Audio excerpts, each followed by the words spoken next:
Is ayan o. Ginataang alimasag with kalabasa at sitaw.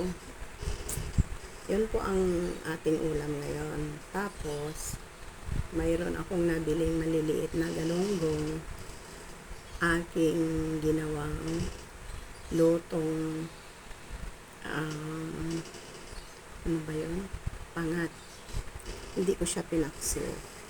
So, nakasalang na siya.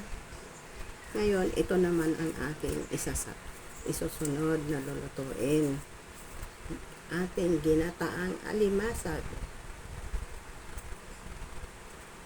Para lang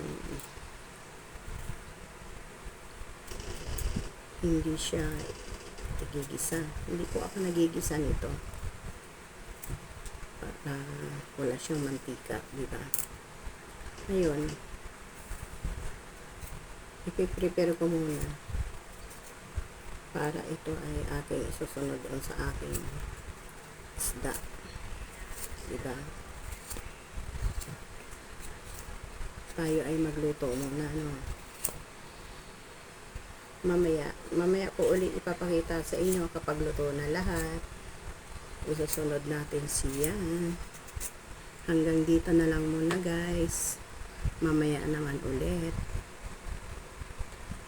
Wait nyo lang yung pagluto ko.